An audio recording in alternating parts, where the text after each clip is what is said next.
저는 어린 시절에 물고기 잡는 것을 좋아했다는 말씀을 여러 차례 드렸습니다. 제가 좋아한 것이 아니라 사실은 저희 부친이 고기 잡는 것을 참 좋아했어요. 제가 서울에서 학교를 다니다가 이제 방학 때 집에 가면 꼭 새벽 4시 반쯤에 저를 깨우십니다. 깨워서 동네 뒤에 예전에 방죽이라고 하는 저수지 큰 것이 있는데 그곳에 가서 투망을 치고 또 낚시질을 하는 경우가 참 많이 있었어요. 고기를 잡아오면 곧 하는 일이 있습니다. 좋은 고기와 나쁜 고기를 구분해서 갈라 놓는 것입니다. 좋은 고기는 가족이 먹지요. 그러나 나쁜 고기, 잔챙이라고 하지요. 작은 고기는 닭에게 주기도 하고 또 돼지에게 주기도 했던 기억이 있습니다.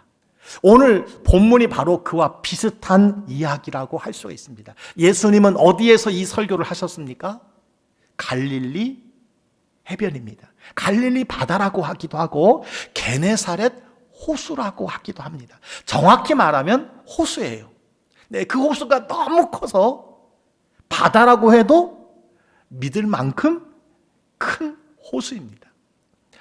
해변이었기 때문에 고기 잡는 그물을 비유로 예수님은 오늘 설교하고 계십니다. 특히 제자들 대부분이 어부 출신이었고 바닷가에서 출생한 사람이었기 때문에 이 비유는 모든 사람들 마음에 쏙쏙 이해될 수 있는 비유가 아니었는가 생각을 해봅니다. 우선 비유의 배경은요, 우리가 간혹 바닷가에서 구경할 수 있는 풍경인 것을 보게 됩니다. 여기 설명된 고기잡이 방식이 무엇일까? 고기잡이 방식은 여러 가지가 많이 여러분 있지 않습니까? 특별히 예인선, 예인망을 통한 아마 고기잡이가 아니었을까 생각합니다. 긴 그물을 양쪽에 두 배가 각각 묶어가지고 가능한 그 그물을 넓게 벌려서 같은 방향으로 배를 몰고 가는 거죠. 그물이 지나가는 곳에 있던 고기들은 뭐 종류에 관계없이 모두 그물에 다 들어올 수밖에 없죠. 잡힐 수밖에 없죠. 그렇게 고기가 잡힐 만한 곳으로 그물을 끌고 다니다가 그물이 가득 차면 오늘 말씀처럼 물가로 나와서 그 그물을 끌어올린다는 것이지요. 그리고 어부들이 둘러앉아서 그물을 정리하여서 아까 말씀드린 대로 좋은 것은 그릇에 담고 나쁜 것은 어떻게 합니까? 버린다라고 하는 거예요. 오늘 본문은요, 이 천국이 완성될 날, 하나님의 나라가 완성이 되는 날, 즉 이 세상의 끝에 대하여서 말씀을 하시는 것입니다. 자, 그날에 모든 악한 것들을 골라내서 최종적으로 정리하신다. 바로 이것이 천국에 관한 말씀인 것입니다. 그래서 그물 비유는요, 주님이 오심으로 이미 천국의 그물이 던져졌는데 이제는 그 종말이 어떻게 오고 어떻게 천국이 완성이 되는가. 그렇다면 이 말씀 앞에서 교회가 해야 할 일이 무엇이고 우리는 어떻게 살아야 될 것인가, 그것을 우리에게 가르쳐주는 말씀이 아닐까 생각합니다. 자, 이 그물 비유를 통해서 여러분 교회가 어떤 모습이어야 되는가 한번 생각해 보게 됩니다. 첫째, 교회는 구원의 문을 활짝 열어야 한다고 저는 생각합니다. 여러분, 구원의 유일한 통로는 예수 그리스도요, 구원의 유일한 통로는 주님의 피값 주고 사신 교회인 줄 믿습니다. 교회는 구원의 문을 활짝 열어야 돼요. 우선 그물의 비유는 이 세상의 교회는 누구든지 구원받도록 해야 한다라고 하시는 말씀이라고 생각합니다. 그래서 47절을 보니까요, 천국은 마치 바다에 치고 각장 물고기를 모으는 그물과 같으니 라고 말씀해 주셨습니다. 여러분, 이 말씀을 잘 보셔야 돼요. 여기 그물에 고기가 가득 찰 때까지 여러분 거두지 않습니까? 그런데 여기 바다가 뭐냐? 세상을 말합니다. 바다, 세상을 말해요. 각종 물고기는 무엇일까요? 피부색이 각자 다른, 민족이 다른 인류를 말합니다. 그물은 무엇을 말할까요? 교회를 상징한다고 할 수 있습니다. 그물이 교회입니다. 고기를 잡는 그물, 그것이 바로 영혼을 구원하는 교회를 가르칩니다. 자, 그물에 물고기를 모았다는 말은 무엇이냐면요, 지상의 교회는, 이 세상의 가시적인 교회는요, 세상 사람들을 복음의 그물로 모으도록 노력하는 기능을 가졌다는 거예요. 교회가 해야 할 가장 중요한 일은 변치 않습니다. 불신 영혼을 구원하는 것입니다. 땅끝까지 이르러 남녀노소, 여러분, 모든 열방, 모든 민족, 피부색과 상관없이 여러분 모으도록 노력하는 것이 지상의 교회의 사명이라는 것을 여기 가르쳐주고 있어요. 특별히 오늘 말씀하니까 온갖 물고기를 강조합니다. 각종 물고기. 이게 무슨 말입니까? 누구든지 교회에 나오도록 이끌어야 된다는 거예요. 누구든지 구원을 받도록 해야 된다는 거예요. 구원에 제외돼서는 안 된다는 것을 말씀해 주고 있습니다. 그래서 48절에 보니까 이렇게 말씀해 주고 있어요. 그물에 가득함에 물가로 끌어내고, 그물에 고기가 가득 찰 때까지 여러분 그물을 거두지 않습니다. 그러므로 천국의 완성은 여러분 지연되는 것처럼 보여요. 빨리 그물을 물가로 끌어내야 된다고 생각을 해요. 그러나 오늘 예수님께서는요, 그물에 가득함에 물가로 끌어내고, 가득하기 전까지는, 그게 어느 시점인지는 우리가 알 수 없지만 땅끝까지 이르러 복음이 전파될 때가 아닐까 생각을 합니다. 그때까지는 그물을 거두지 않는다는 것.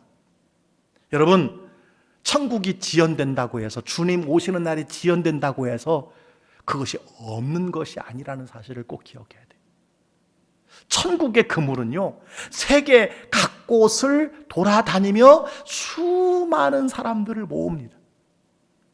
천국의 자녀들을 불러 모으는 것입니다. 마치 어부들이 예인만 그물로 모든 고기를 모으듯하라는 말씀이에요. 그렇습니다. 그물로 모든 고깃대를 모으라는 이 말씀처럼 우리 교회는요, 이 지역에 모든 사람이 구원을 얻도록 해야 돼요.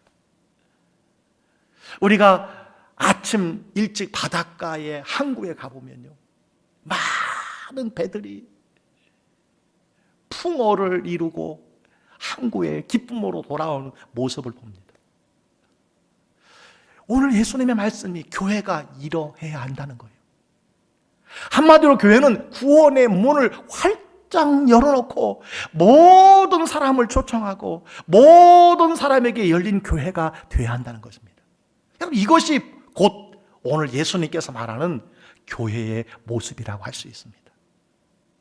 여러분, 예수님의 12 제자도 신분과 직업과 개성이 다양한 사람들이었고, 오순절날 성령 강림으로 교회를 이루게 된 사람도요, 여러 나라, 여러 민족의 방언을 사용한 것을 볼 때에 모든 고깃대들, 모든 영혼들, 모든 사람을 구원해야 하는 것이 교회의 사명이라는 것을 우리가 기억해야 합니다. 예수님께서는 수고하고 무거운 짐진 자들아 다 내게 오라, 내가 너희를 쉬게 하리라 말씀해 주셨습니다.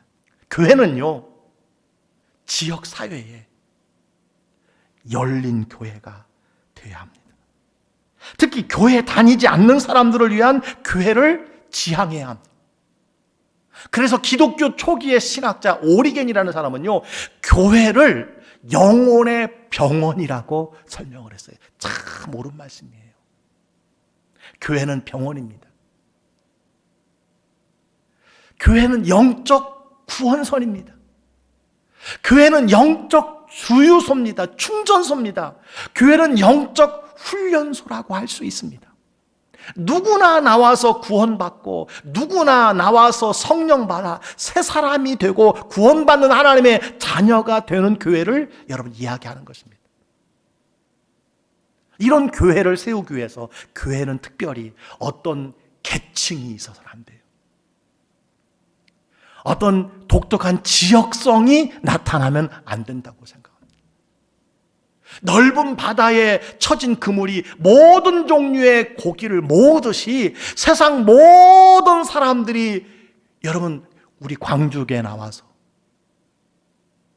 아름다운 교회 공동체를 이루어야 될 사명이 우리에게 있다고 저는 생각합니다. 그러므로 저는요, 우리 장로님들과 함께 우리 교회가 항상 열린 교회를 지향하고 있어요. 여러분, 이 예배당이라고 하는 건물, 예배에 방해되지 않는 시간대로는요, 이 지역사회에 우리가 열린 교회가 되고, 믿지 않는 사람들이, 어쨌든 주님을 알지 못하는 사람들이 이 교회를 들어오고 나가고, 여러분, 이 사회의 각양의 모임과 프로그램을 우리가 예배하고 기도하는 일에 방해되지 않는 이상은 교회를 열어놔야 된다고 생각합니다. 앞으로도 우리 교회는요, 교회로 들어올 수 있는 문을 많이 만들 예정입니다. 활짝 열어놓을 예정입니다. 그래서 열심히 전도하는 교회가 저는 돼야 된다고 생각합니다. 두 번째로요, 교인은 거듭난 신자가 돼야 한다는 거예요. 오늘 비유를 통해서 예수님께서 강조하시는 또 하나의 메시지는요, 하나님의 나라입니다. 천국입니다. 장차 하나님의 나라는 오직 예수를 믿는 사람만 구원을 받는다는 여러분 중요한 복음을 가르쳐주고 있어요. 이것이 바로 예수님께서 말씀하시는 천국에 관한 비유의 결론이라고 말할 수 있습니다. 자, 49절 50절 말씀을 다 같이 한번 읽겠습니다. 시작. 세상 끝에도 이러하리라. 천사들이 와서 의인 중에서 악인을 갈라내어 풀무불에 던져 넣으리니 거기서 울며 이를 갈리라. 그때가 언젠지는 아무도 모르지만 그러나 어느 날 분명하게 분류된다는 말씀이에요. 세상 끝이 반드시 있다는 거예요. 좋은 고기와 나쁜 고기를 분류하듯 의인과 악인으로 나뉜다는 말씀을 여기 가르쳐 주고 있는 것을 보게 됩니다. 그래서 48절에서요, 좋은 고기는 어디에 담아요? 그릇에 담고, 못된 것은 어떻게 한다고 그랬습니까? 내버린다고 했습니다. 예. 여기서 갈라내어라는 단어, 이게 뭐냐면 심판한다는 뜻이에요. 구분한다, 가려낸다는 뜻입니다. 끝날에 가려낸다는 사실을 여러분 기억해야 돼요. 우리는 언젠가 천국과 지옥, 축복과 저주의 갈림길에 놓이는 상황을 맞이할 것입니다. 히브리서 9장 27절도 말합니다. 사람이 한 번 죽는 것은 정해진 것이요 그 후에는 심판이 있다. 자, 그물 속에는요, 원하지 않는 것들도 다 들어갑니다. 아까 예인선, 예인 그물이니까 다 들어가죠. 그러나 그것 때문에 골라 잡지는 않습니다. 그물이 가득 차면 물고기를 골라내는 거예요. 여러분, 여기서도 둘로 나뉩니다. 자, 그물에 각종 온갖 물고기가 잡혔지만 두 가지로 분류를 했음을 보게 됩니다. 어떻게 분류했습니까? 자, 그물에 잡힌 것 중에도요, 좋은 것이 있고 못된 것이 있어요. 이 말씀을 좀 더 깊이 묵상해 보면요, 교회라고 하는 공동체 안에 있는 사람 중에도요, 좋은 사람이 있고 오늘 말씀에 의하면 나쁜 사람이 있습니다. 좋은 것과 못된 것이 있어요. 저는 우리 광주 교회 안에도요, 여러분이 어떤 직분을 가졌든지 간에 그물 안에 있는, 교회 안에 있는 고기지만, 교회 안에 있는 사람들이지만 좋은 신자가 있고 나쁜 못된 사람이 있을 수 있다는 것을 저는 생각을 해봅니다. 성경은 두 가지로 나눈다고 말씀해 주고 있어요. 나는 좋은 것인가 못된 것인가? 나는 정말 우리 교회 공동체 안에서 좋은 사람인가 못된 사람인가? 한번 여러분 스스로 점검해 보시길 바랍니다. 두 가지로 나눈다는 거예요. 마태복음에는 계속 이 말씀이 두 가지로 나눕니다. 좋은 나무와 못된 나무, 좁은 길과 넓은 길, 곡식과 가라지, 열매 맺는 밭과 맺지 못하는 밭, 열처녀 비유나 달란트 비유, 양과 염소, 다 둘로 나눕니다. 한 가지 두드러진 특징은요, 뭐가 없을까요? 뭐가 없어요? 중간이 없어요.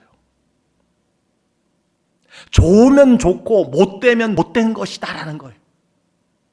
중립적 가치는 없다는 겁니다.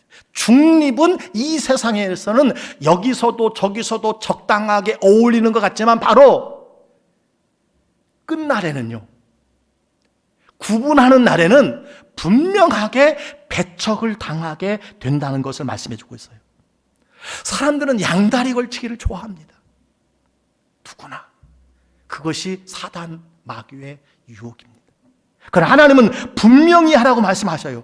차갑든지 뜨겁든지. 여러분 꼭 기억해야 돼요. 중간은 없습니다. 성경은 심판에 대해서 두 가지를 말씀하고 있어요. 첫째는요, 심판의 절대성입니다. 사람에게 임하는 마지막 심판은 단회적이라는 거예요. 예수님이 선포하시면요, 바뀔 수가 없습니다. 출구가 없다는 거예요. 두 번째는 심판의 영원성입니다. 인간에게 내려진 심판은 영원한 운명을 결정한다는 거예요. 변경이나 반복이 없습니다. 심판이 결정되면 영원히 계속됩니다. 제2의 기회가 없습니다. 사람은 죽으면 천국과 지옥 두 곳 중에 한 곳에 반드시 들어가게 된다는 것을 기억하시기 바랍니다. 중간이 없어요. 여러분, 가톨릭에서 말하는 연옥은요, 성경에 없는 거짓 내용입니다. 마태복음 25장 46절에 악인은 영벌에 의인은 영생에 들어가니라 분명히 선언하고 있어요. 지옥은요, 한 번 들어가면 다시 나오지 못하는 곳이고 고통이 계속되는 불못입니다. 몸과 영혼을 영원히 태우는 불구덩이요, 구더기도 죽지 않는 곳입니다. 뜨거운 고통 때문에 이를 갈며 슬피 우는 곳입니다. 은혜가 없는 곳이에요. 무자비한 고통만 있는 곳입니다. 지옥은 영벌을 받는 것입니다. 그래서 단테는 신곡에서 지옥에서 떨어지는 자는 모두 뭘 버려라? 희망을 버리라고 그래서 희망을 버리라. 희망이 없습니다. 분명히 한 그물 속에 갇혀 있었는데 이렇게 갈라냄을 당할 수 있다는 거예요. 골라내는 날이 옵니다. 반드시 솎아내고 그래서 구별된 좋은 것이 된 기쁨을 반드시 누리게 된다는 거예요. 우리는 주님이 마지막 분별하실 때, 분류하실 때 어떤 모습일지 한번 생각해 보세요. 좋은 것으로 분류되도록 내 속에 있는 못된 요소들을 다 제거하시길 바랍니다. 매일매일 새로워지는 삶이 되어야 합니다. 그러므로 예수님은 우리에게 무엇보다 미래를 잘 준비하라고 말씀해 주셨어요. 그래서 마태복음 13장 50절에 이렇게 말합니다. 풀무불에 던져 넣으리니 거기서 울며 이를 갈리라. 마태복음 24장 51절에 말합니다.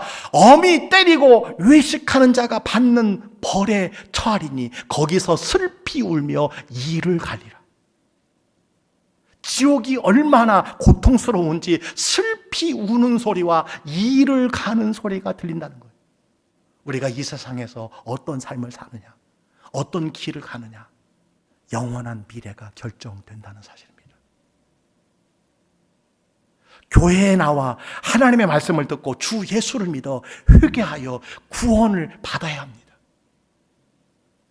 지금은 회개의 기회입니다. 구원의 날입니다. 오늘이, 지금이 구원의 날인지를 기억해야 돼요. 지금 주께 나와야 돼요. 사랑하는 성도 여러분, 교회를 다니고 오래 다녔다고 모두 구원을 받는 것이 아닙니다. 단순히 교회 다니는 교인이 되지 말고 예수님을 구주로 영접하여 거듭난 신자, 하나님의 사랑받는 자녀가 되시기를 주의 이름으로 축원합니다. 우리의 이름이 교회에 등록된 교인으로 만족할 것이 아니라 하나님의 나라 생명책에 기록된 천국 시민이 되어야 합니다. 주님의 제자가 되어야 합니다. 주님 닮은 삶을 살아야 합니다. 거듭난 신자, 하나님의 사랑받는 신실한 제자가, 자녀가 되어야 되는 줄 믿습니다. 오늘 이 말씀에 의하면요, 우리는 무엇보다도 이 구원의 문제를 확실히 점검해야 되는 줄 믿습니다. 특별히 코로나19의 이 시대가 얼마나 더 길게 갈지는 모르겠습니다만은 이 시대가 구원받는 하나님의 자녀인가, 알곡인가, 쭉정인가를 구별하는 타작마당일 수 있다는 사실을 기억해야 돼요. 이것이 무서운 겁니다. 단지 여러분 11개월 만에 쭉정이가 나오고요, 알곡이 나옵니다. 참된 신자가 나오고요, 거짓 명목상 이름의 신자로 구분될 수 있다는 거예요. 따라서 진지하게 자신의 신앙과 믿음을 점검해야 할 시기가 바로 이때라는 사실이에요. 코로나19는요, 느부갓네살 왕이 다니엘과 세 친구를 시험한 풀무불 가운데에 던져 넣는 것일 수도 있다는 사실을 기억해야 돼요. 1년 만에 구분되는 사람들이 나와요. 몇 개월 안 됐는데 구분이 됩니다. 좀 더 시간이 지나면 좀 더 많은 숫자가 나올 수 있다고 생각을 해요. 만일 우리가 과거에 교회에 나와서도 구원받지 못한다면 더 이상 여러분 희망이 없습니다. 우리는 어떤 시련과 환난이 다가온다 해도 교회와 예수 그리스도를 통해서 반드시 구원을 얻어야 합니다. 마태복음 10장 22절 말합니다. 너희가 내 이름으로 말미암아 모든 사람에게 미움을 받을 것이나 끝까지 견디는 자는 구원을 얻으리라. 여러분, 코로나19 견뎌야 돼요. 견뎌야 돼요. 견디는 자가 구원을 얻는 거예요. 벌써 흩어지면 안 됩니다. 벌써 구분되면 안 됩니다. 저는 여러분에게 묻습니다. 여러분에게 이런 구원의 생명이 있습니까? 여러분은 구원 받았습니까? 우리 광주교회는 모든 사람들이 예수 믿고 구원을 받을 수 있도록 문을 활짝 열어놓을 예정입니다. 열어놓고 있습니다. 우리 교회에 들어오는 분은 한 분도 지옥 가는 사람이 없도록 우리가 가르치고 거듭난 신자가 되도록 성결한 삶을 살도록 여러분 이끌어야 될 줄 믿습니다. 영생 복락을 누리는 은총의 사람들이 되도록 해야 하리라고 생각을 합니다. 사랑하는 성도 여러분, 오늘 주시는 이 말씀을 통해서 우리 교회가 어떻게 해야 하고 내가 어떤 삶을 살아야 될지를 다시 한번 점검하는 귀한 시간 되시기를 주님의 이름으로 간절히 축원합니다.